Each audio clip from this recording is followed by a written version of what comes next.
अस्सलाम वालेकुम नाज़रीन, प्रोग्राम है आपकी आवाज़। जैसा कि मैंने बताया था कि अब्दुल क़य्यूम साहब हमारे साथ होंगे। सर ये बताइए कि पाकिस्तान में जैसे ही देखते हैं कि लोग सियासत में दिलचस्पी लेना शुरू कर देते हैं, तो वहाँ पे फिर एक मजहबी कार्ड फेंका जाता है और मजहबी कार्ड के पीछे दुनिया को लगाकर क्या मैसेज दिया गया?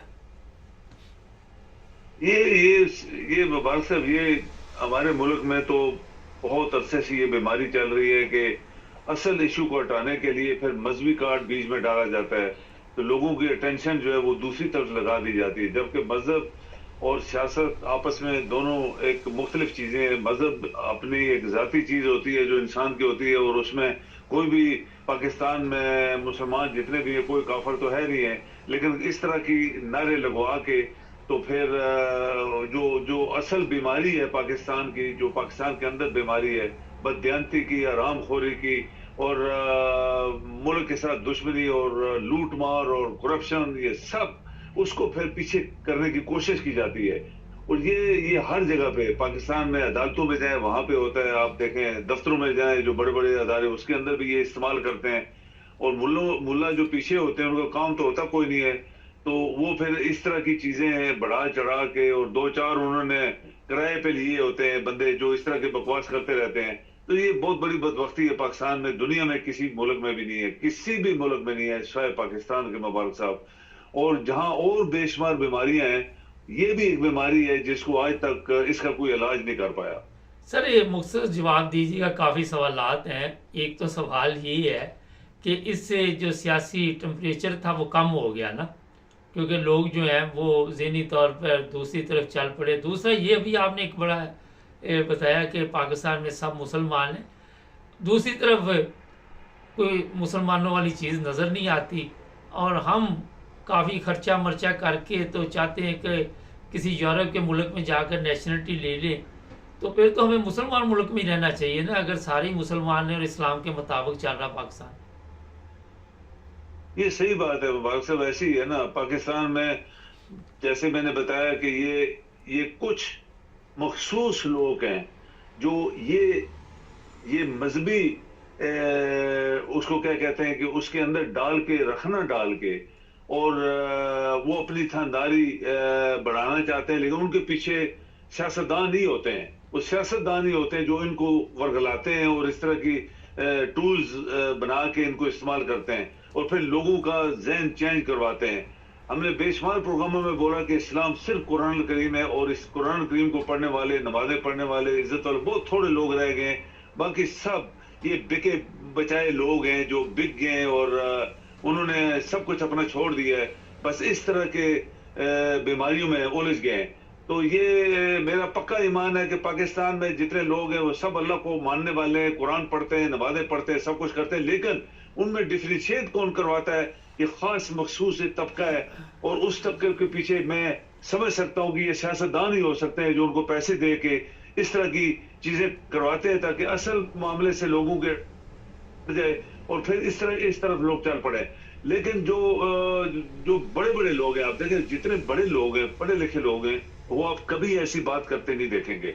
ये सिर्फ नीचे तबके के लोग जो हैं वो इस तरह की बातें करते हैं, और ये बीमारी है बहुत बड़ी। इसके लिए मैं भी परेशान रहता हूँ, और जितने पाकिस्तान के इज्जत वाले लोग हैं वो सारे परेशान रहते हैं।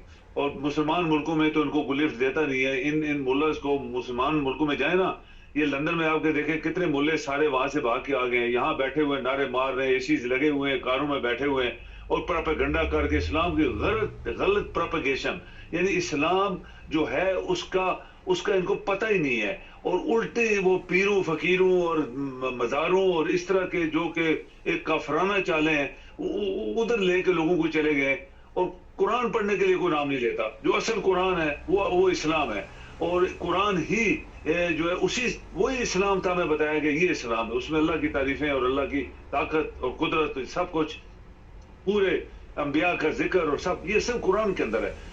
तो ये मुबारक साहब हमारी बदबख्ती है, जहां बेशुमार और बदबख्ती है वहां ये भी बहुत बड़ी बदबख्ती है।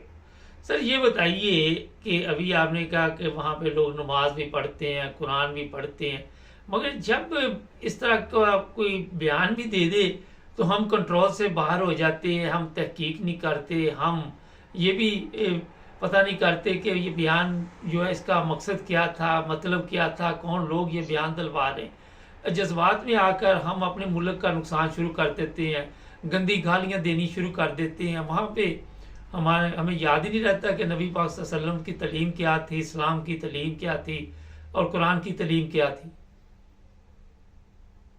مبارک صاحب آپ دیکھیں یہ جاہلیت کیا ہوتی ہے، جو ان پڑھ جاہل لوگ ہوتے ہیں، بدو لوگ ہوتے ہیں، تو وہ ان کا اپنا دماغ تو ہوتا نہیں ہے، وہ کسی کے دماغ کی جو اخراج ہوتا ہے اس کو استعمال کرتے ہیں۔ کسی نے کیا بکواس کیا اس کے پیچھے لگ گئے، اپنا ان کا دماغ ہوتا ہی نہیں ہے، وہ چونکہ جاہل لوگ ہیں، ان پڑھ لوگ ہیں۔ تو آپ دیکھیں دنیا میں پڑھے لکھے لوگ جو ہوتے ہیں وہ کہتے ہیں کہ جو آپ لسٹ بنائیں کہ جتنی دنیا میں قتل ہوئے کسی پڑھے لکھے بندے نے نہیں کیا، یہ سب ان پڑھ لوگ ہوتے ہیں جو قتل کر دیتے ہیں، بڑے بڑے گناہ کرتے ہیں، بڑے بڑے ظالمانہ جو ہوتی ہے چیزیں کرتے ہیں۔ پڑھے لکھے لوگ جو ہوتے ہیں وہ ہزار دفعہ سوچتے ہیں پہلے کہ میں نے یہ کیا تو مجھے یہ سزا ملنے والی ہے۔ تو یہ ساری چیزیں پاکستان میں کیوں ہیں؟ اور سے یہ ایک بڑا سوال ہے، دنیا میں آپ کہیں جائیں یہ چیزیں نہیں آپ کو ملے گی سوائے پاکستان کے، اور اس کی ریزن بھی یہ ہے کہ آج 75 سال سے پاکستان نہیں چل پایا۔ 75 سال سے ہم در بدر کے دھکے کھا رہے ہیں، دھکے جس کو کہتے ہیں، چھوٹے چھوٹے ملکوں میں جا کے منتیں کرتے ہیں نوکری چاہیے۔ آپ کا ایک 4 سٹار جنرل سعودیہ میں جا کے نوکری کے لیے بیٹھا ہوا ہے، یعنی شرمناک ایک بات ہے کہ وہاں جا کے ان کی وہ چپلوسیاں کر کے پیسے کما رہا ہے۔ تو یہ صرف پاکستان میں ہے، اور پاکستان کے پیچھے اور نہ چلنے کی اور ریزن یہی ہے مبارک صاحب کہ ہم لوگ جاہل ہیں، ان پڑھ ہیں، ہم بدو ہیں، ہم نالائق ہیں، اب بددیانت ہے بس۔ سر ایک بڑا اہم سوال ہے کہ جیسے ہی کسی کو تھوڑی ہوش آتی ہے وہ کسی کو جنت میں بھیج رہا ہے، کسی کو جہنم میں بھیج رہا ہے، کسی کو کہہ رہا ہے یہ کافر ہے، کسی کو کہہ رہا ہے یہ فلاں ہے۔ ہم نے خود ہی وہ فیصلے شروع کیے ہوئے جو اللہ تعالیٰ کے کام ہے، ان کو لوگوں کو کس نے حق حاصل دیا، یا علماء کو کس نے کہا کہ آپ کو یہ حق حاصل ہے کہ آپ لوگوں کو جنت جہنم میں بھیجتے رہے، کافر اور مرتد اور یہ اور وہ بولتے رہے؟ بالکل نہیں، یہ صرف اللہ تعالیٰ کی طاقت ہے۔ اللہ نے ہمیں پیدا کیا، دیکھیں مبارک صاحب بڑی سمپل سا یہ مذہب ہے، اللہ تعالیٰ ہی نے ہمیں پیدا کیا، اور اسلام کو اسی لیے ہم کہتے ہیں یہ اللہ ازم، اس کا مطلب ہے یہ اللہ نے اپنی تعریف کرنے کے لیے پہلے بھی اور ابھی بھی قرآن کریم میں بتایا کہ میں کون ہوں، میں نے کس طرح یہ کائنات پیدا کی، کس طرح اس سے پہلے تھی اور کبھی اب ہے۔ سب انبیاء مسلمان بنائے گئے، جو مسلمانوں میں سے اٹھائے گئے، وہ سب انسان تھے، وہ بشر تھے، عام انسانوں کی طرح تھے، وہ چلتے پھرتے تھے، کھاتے پیتے تھے، کوئی وہ بادشاہوں کی اولاد نہیں تھے، وہ غربت میں انہوں نے زندگی گزاری۔ آپ دیکھیں ہمارے نبی نے کتنی غربت میں زندگی گزاری ہے اور کتنی مشکل ترین زندگی انہوں نے گزاری ہے۔ یہ جو پیچھے آ گئے ہیں، یہ جو اے سیز میں بیٹھے ہوئے ہیں، لندن میں، امریکہ برطانیہ میں، وہاں سے چھپ کے آئے، ان کو کوئی پوچھتا نہیں تھا، تو انہوں نے پھر اپنے وہاں پہ کہانیاں اور کتابیں کھولی ہوئی ہیں، اور غلط ملت اسلام کو لوگوں کو ورگلانے کے لیے، ان کو پٹری سے اتارنے کے لیے تمہیں جنت بھیجیں گے۔ جنت کوئی نہیں کسی کو دے سکتا، کوئی کسی کو نہیں جنت دے سکتا، صرف یہ اللہ فیصلہ کرنے والا ہے، اور وہ سب کچھ وہی جانتا ہے کہ کون میری بتائی ہوئی باتوں کے اوپر چل رہا ہے، کون قرآن پڑھ رہا ہے، کون نمازیں پڑھ رہا ہے، کون خلوص کے ساتھ میرے سامنے جھکتا ہے، سجدے کرتا ہے، اور وہی اس کا بدلہ قیامت میں ملے گا۔ کوئی ملا نہیں دے گا، کوئی پیر نہیں دے گا، یا کوئی شیخ نہیں دے گا، اور کوئی وہ پان کھا کے اور مزار بنائے ہوئے وہاں پہ مزار، وہاں پہ جا کے جھنڈے لگائے ہوئے اور میں جنت میں جاؤں گا، سب غلط ہے۔ یہ سب یہ کافرانہ چالیں ہیں۔ جو مسلمان ہیں وہ یہ چیزیں نہیں سوچتے۔ مسلمان اللہ کی عبادت کرنا جانتے ہیں، ان کو پتہ ہے کہ اللہ نے مجھے دیا ہے، پیدا کیا، اور میں اسی کے لیے جاؤں گا۔ قیامت کے دن مجھے ملنے والا نہیں ملنے والا کسی شخص کو نہیں پتا، انبیاء کو بھی پتا نہیں تھا۔ میں آپ کو بتاؤں مبارک صاحب کہ ہمارے نبی نے آخری وقت یہ فرمایا تھا کہ مجھے پتہ نہیں ہے میرے ساتھ کیا ہونے والا ہے۔ اینڈ کے اوپر بھی اللہ سے معافی مانگ رہے تھے کہ اللہ تو مجھے معاف کر دینا، مجھے نہیں پتا مرنے کے بعد میرے ساتھ کیا ہونے والا ہے۔ تو جب اتنے بڑے بڑے لوگ جو تھے ان کو بھی پتا نہیں تھا کہ ہمارے ساتھ کیا ہونے والا ہے۔ تو یہ جو ملے ہیں، یہ تو کوئی اور ملک جہاں اسلام ہوتا ہے تو ان کو پھانسی دے دی جاتی ہے۔ اس طرح کے لوگ جو اسلام کو غلط استعمال کر رہے ہیں، गलत बरकरार हैं लोगों को, हर किसी को काफर कह देना, हर किसी को ये कह देना, वो कह, ये सब बिल्कुल नाजायज और बिल्कुल एक मकरूह किस्म की चीज है, और ये अल्लाह की नजर में मेरे ख्याल में सबसे ज्यादा नापसंद चीज है। सर आखिर में ये बताइए कि क्या देख रहे हैं, आज पंजाब असम्बली में हलफ उठाया जा रहा है, शहबाज शरीफ, जरदारी और ये सब गवर्नमेंट बना रहे हैं, मरियम पंजाब में आ रही है, और उस अभी हलफ उठाया नहीं, फिर इमरान रियाज को उठा लिया और सहाफियों को भी उठाने का प्रोग्राम बनाया। आप किस नज़र से देख रहे हैं इनको? मुबारक साहब, मैं यकीन करें मैं बहुत बददिल हूँ, मैं बहुत मायूस हूँ, और हम लोगों ने कितने सालों से ये प्रोग्राम कर रहे हैं मुल्क की बेहतरी के लिए, लोगों के लिए, पाकिस्तान के लिए, जमहूरियत, जो हम लोग एडवांस बड़े तरक्की याफ्ता ममालिक में बैठे हैं, हम देखते हैं यहाँ किस तरह ये ममालिक चल रहे हैं, ये किस तरह मुल्क चल रहे हैं। तो पाकिस्तान में यानी लोग जो हैं, अगर वो अफीम खा के, या वो क्या कहते हैं कि अगर डूब गए वो समुंदर में या दरियाओं में और उनको होश नहीं है कि हमारे साथ क्या हो रहा है, ये वही लोग हैं जिन्होंने पाकिस्तान को लूटा हुआ है।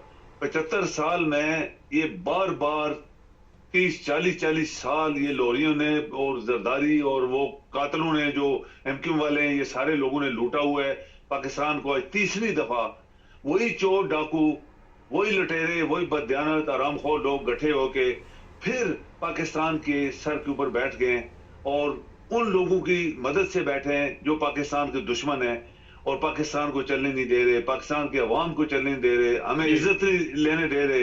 ये सब चीजें पाकिस्तान के अंदर है। मैं आज पढ़ रहा था कि पाकिस्तान क्यों ऐसा मुल्क है जिसकी हर चीज जमीन पे लगी हुई है। पासपोर्ट देखें, हमारी इज्जत देखें, हमारी इकानमी देखें, हम दुनिया की नजरों में, वो कहते हैं कि एक बंदे ने कहा कि ये पाकिस्तानी पासपोर्ट है तो तुम इधर आ जाओ, सारी दुनिया के सामने एक बंदे की बेइज्जती हुई, तो क्यों आ जाओ? उसने बोला ये पाकिस्तान का पासपोर्ट हम बाद में डील करेंगे। तो ये क्यों हुआ? इन्हीं के लोगों को आज जो आपके सीटें ले लेके आराम, जो बंदा जीता था उसको हरवा दिया। एक बंदे ने खुद बोला कि ये 9th में जो था ये वेल प्लान तरीके से किया गया था, उसमें गवर्नमेंट शामिल थी, उसमें ये जनरल शामिल था और इसमें चीफ जस्टिस भी शामिल था, क्योंकि फैसले इसने उल्टे सारे जो किए हुए हैं। तो ये सारे लोगों ने मिलकर किया ना, किसके खिलाफ? पाकिस्तान के लोगों के खिलाफ, पाकिस्तान के आइन के खिलाफ। इसीलिए हम लोग बात करते हैं पहले पाकिस्तान के दुश्मन और गद्दारों को चुना जाए, उनको फांसी दी जाए, बहुत शुक्रिया, उनकी जायदादें जब्त की जाए, फिर पाकिस्तान साफ होगा। मुबारक साहब, बहुत शुक्रिया सर जी, थैंक यू। ना जी, मैं इनके साथ काफ़ी प्रोग्राम कर चुका हूँ, कभी ना इन्होंने मेरे मज़हब के मतलब पूछा, ना मैंने इनके मज़हब के मतलब पूछा। पाकिस्तान में जो हालात बने हुए हैं वो आज अगर आप देखें, रात को एक सोशल मीडिया प्रोग्राम था, वहाँ पे बात हो रही थी, सबसे ज़्यादा नुकसान पाकिस्तान में मजहबी नफरत ने पहुँचाया। आज भी पाकिस्तान में ऐसे कवानीन हैं, जिस तरह अभी सर ने कहा, किसी को कोई हक हासिल नहीं, किसी को काफर कहे, किसी कोई हक हासिल नहीं, किसी को जन्नत में भेजे, किसी को जहन्नम में भेजे। सारा दिन ये सोशल मीडिया पे इस तरह के अल्फाज इस्तेमाल करते हैं, गंदी गालियाँ देते हैं। पाकिस्तान से मैं तो ये कहूँगा जो कवानीन है ऐसे गैर ज़रूरी उन्हें ख़त्म किया जाए, और फिर ही पाकिस्तान आगे चलेगा और फिर ही हम एक कौम बन सकेंगे। हमारे चैनल को सब्सक्राइब करें, जुड़े रहे हमारे साथ।